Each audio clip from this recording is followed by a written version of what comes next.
95% of the world's coral reefs are going to die in the next 2 decades. So that means that most of our children and grandchildren won't ever get to see one. It's terrifying when it's 95%, like that, isn't it? One woman doing her best to change this prediction is 5-time Paralympic gold medal winning swimmer Ellie Simmonds, who's been working with the SHEBA Hope Grows project in Indonesia, who've created a man-made reef ecosystem out of regrown coral. I think Ellie, who's here now, should tell us what that means. How do you create a man-made system? OK, so there's the whole community is involved, which is amazing. When I went to Indonesia, I was just blown away with the project. So part of the whole community is involved. So you get like a bit of a metal, like reef stars, they're called, the coral reef stars. One part of the community like makes them, puts a bit of sand on them, and then they get transported then to another part of the an island. Right. And then they put the coral on. And then from there, then they're transported then to actually placed, where you can see here me doing them, placed into the bottom of the ocean. And is the principle then that the coral then naturally builds up from that? Is that the principle? Yeah. It starts man-made and then the coral grows from it, hopefully to build a reef. Yeah, it does. And it grows in such a fast, like, so quickly from there, because coral needs something to grip on. Right. And at the moment, with everything that's going on with climate change and overfishing and stuff, coral's getting destroyed and rocks are getting destroyed. So actually, giving this little bit of a platform makes it grow in such a quick way. And I think the it's 64 50-metre size Olympic swimming pools now. This project, this Hope Grows Reef has done and grown, and it's just amazing. What exactly is coral? I mean, it's a living organism. It's not rock or stone, which is what it looks like when it's dead. What actually is it? It is a living organism, and it's just the most beautiful thing ever, and it's so many different colours, and it helps so much with the ecosystem. So many things use it as their home. They feed on it. It protects, and also as well with climate change, it helps to like create and get rid of CO2 too. So actually, it's like trees, but in the ocean. And we forget sometimes, the world is made up of water, isn't it? We're predominantly surrounded by water. Well, as human beings, we're mostly water. Yeah. And we live on an island, don't we? United Kingdom, which is surrounded by water. Well, speaking of water, this is really interesting. I mean, we often learn fascinating facts about our guests in the commercial break, which we are now going to repeat. You actually, you know, given what you did as an Olympian, you're actually frightened of the ocean, weren't you? I was, yeah, way back. In what way? Of drowning? Or? No, I think it was the fear of the unknown, like we were saying, Kate. I'm so used to being in a swimming pool where it's a controlled environment, you know what's underneath you, where actually the ocean is so vast, it's so big, you don't know what's actually underneath you. And I think you're not in control, Ellie. Yeah, I love being in control, definitely.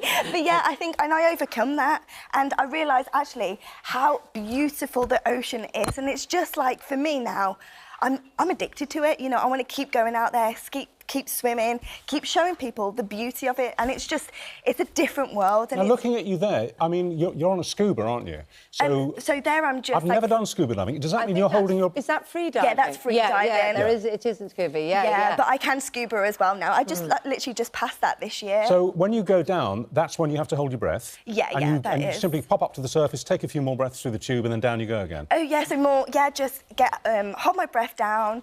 And how long can you stay down on one lungful? You know, I don't know how long, but I think I bet you can stay down longer than most. Well, I used to when I was able to train. I used to be able to do a 50 metres of a swimming pool in one breath. Wow. But that was just really like to do with training and stuff, you know, because the more streamlined you are, the more you hold your breath, the more faster you can get from one side to the other. But I think, like now I think I should. I'm a fish, you know, that's my second home, really. I mean, you fill your life with so much. You're doing Strictly last year. I mean, do you miss the Olympian stuff? I do.